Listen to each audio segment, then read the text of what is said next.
Hello there, welcome back. मैं हूं गौरव कावरा और एक बार फिर से आप सबका बहुत बहुत स्वागत है हमारे यूट्यूब चैनल पे। Today I have come up with the result summary और the result analysis of May 23 examinations. CFA level 1 का मे 23 का रिजल्ट कल ही अनाउंस हुआ है एंड आज आपके लिए एकदम प्रॉपर डिटेल्ड एनालिसिस हमेशा की तरह आपके लिए आपके सामने है। Obviously these analysis videos are very important for those who are aiming for CFA level 1, जिनके एग्जामिनेशन पॉसिबली अगस्त या फिर नवंबर में, उनके लिए तो बहुत ही ज्यादा इंपॉर्टेंट है। In fact for 2024 curriculum also I feel there is something that you can take up from this video. So video में बने रहिएगा, देयर इज एम्पल इंफॉर्मेशन हियर दैट यू कैन लर्न फ्रॉम। Let's get started. सबसे पहले अगर हम बात करते हैं about our May 23 result analysis, I would like to congratulate first of all those students जिन्होंने इस एग्जाम को क्लियर किया है। एग्जामिनेशन के result I would say where on an average, अब आप कहेंगे sir 39% is decent enough. I would say yes this is decent enough, but I would prove it that ये एवरेज के आसपास ही था। So yes that is the thing कि आप अच्छा डिसेंट एक स्कोर हुआ एंड इसमें अगर आप अपने एग्जाम्स को क्लियर कर पाए हैं, so that's a very good thing. Congratulations to you.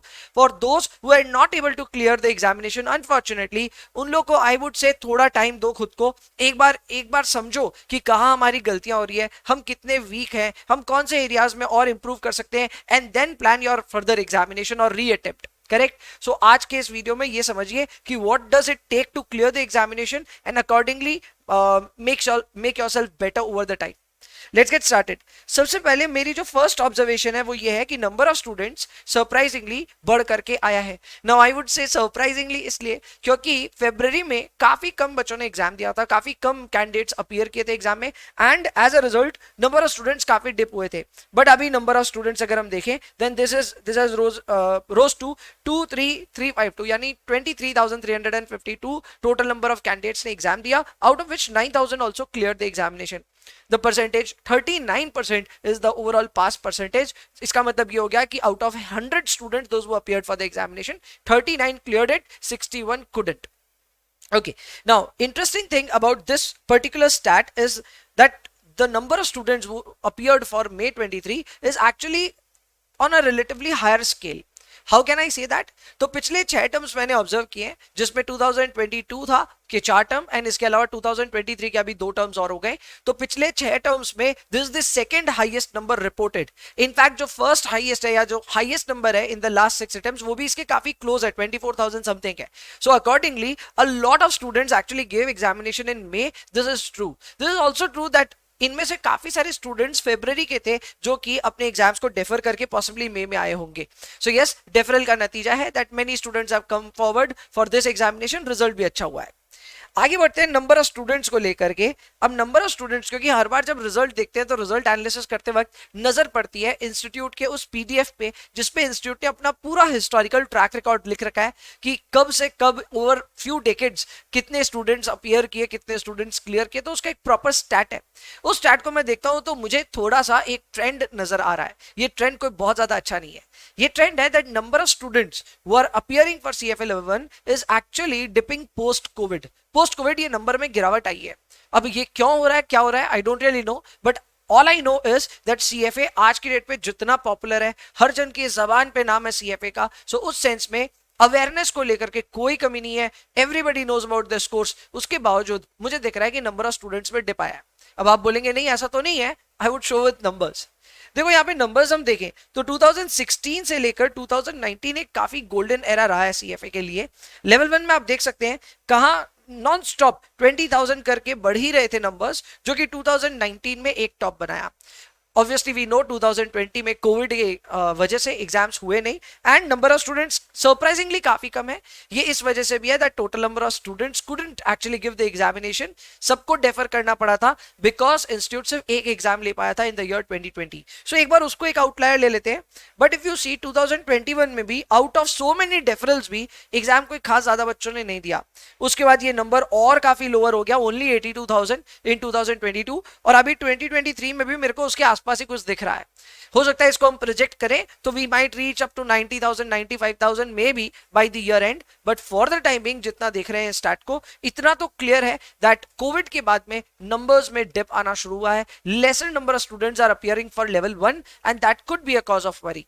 The other thing that could be a cause of worry is huge level of fee increment that Indian students in particular have observed.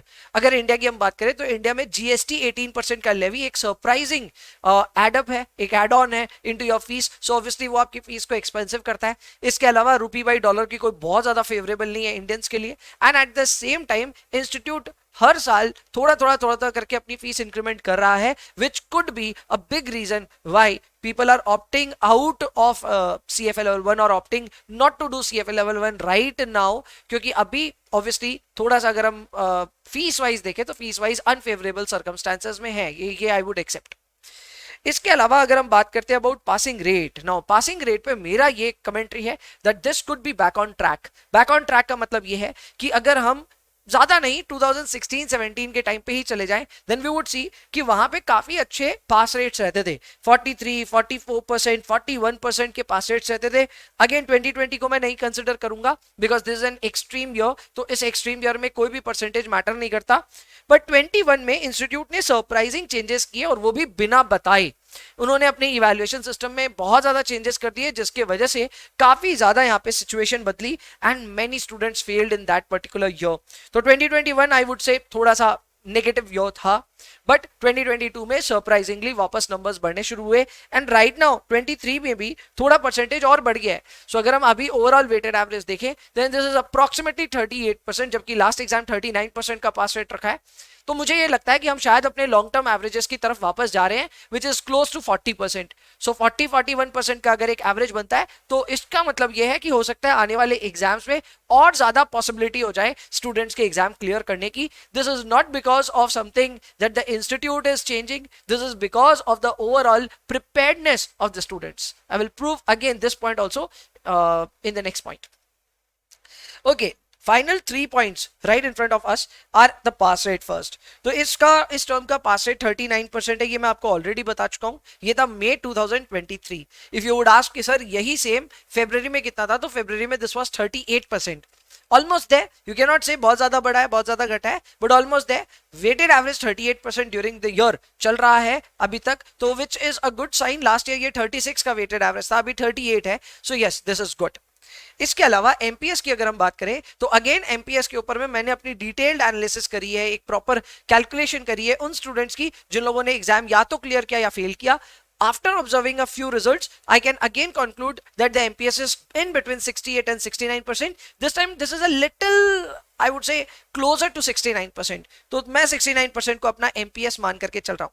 Now, इसका मतलब क्या होता है? What is the inference of this number? इसका मतलब ये हो गया कि आने वाले एग्जाम्स में जितने भी स्टूडेंट्स एग्जाम देना चाह रहे हैं, आप एक बात ध्यान रखिए that you need to set a benchmark of 75% or more in your candidate resources. If you are able to score that, after practicing the entire candidate resource, you are possibly in the safest zone. So that is very very important. आपको past term से ये अंदाजा लगाना बहुत ज्यादा जरूरी है कि इंस्टीट्यूट क्या परसेंटेज मेंटेन कर रहा है. Now for those who are new to the channel और उनको पता ही नहीं कि ये क्या है, तो मैं आपको बता दूं इस तरह की एनालिसिस हर 3 महीने में चैनल पे हम लोग डालते हैं. तो अगर आप चाहें तो पुरानी एनालिसिस के भी वीडियोस देख सकते हैं. नहीं देखना चाहते तो मैं आपको बता देता हूं कि ये 69% का जो एमपीएस है ये काफी कंसिस्टेंट है. मैंने पिछले कम से कम कोविड के बाद 6-7 बार ये एनालिसिस की है एंड ये पाया मैंने दैट 68-69% के बीच में ही ये लोग अपना मिनिमम पासिंग स्कोर रखते हैं. That means that if you are attempting 100 questions या if there are total 100 questions, although there are 180, but अगर 100 questions है तो out of 100 questions you need to correctly attempt 69 or more questions in order to pass the examination. इसमें कई students के मन में आता है कि सर सेक्शनल या फिर सब्जेक्ट वाइज भी कोई कट ऑफ होता है क्या? I would not actually get into that debate, but yes, overall markup अगर हम देखें तो 69% है. Subject wise it does not really matter. Next up is the 90 percentile mark. 90 percentile एक बहुत ही important club है for those who are looking to clear the examination in full confidence. उनके लिए obviously 90 percentile एक important benchmark है. तो आपको मैं बता दूं, for hitting the 90 percentile in the actual exam, you need 83% or very close to that in order to hit the 90 percentile. Now this is a very important takeaway for those who are actually eyeing for 90 percentile.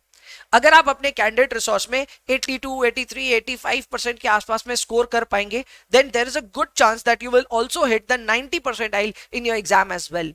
तो ये काफी important है। Again this is consistent in 2023। इसका मतलब ये है कि अभी फेब्रवरी का भी अगर आप एनालिसिस वीडियो देखो तो उसमें भी यही पाओगे कि फेब्रवरी 23 के एग्जाम में भी ये 83% एग्जैक्ट ही था, इस बार भी 83% ही था। और ये बहुत आसान है इसको कर पाना, कैलकुलेट कर पाना। एंड जो मैं आपको बोल रहा हूं ये काफी हद तक प्रिसाइज इंफॉर्मेशन है।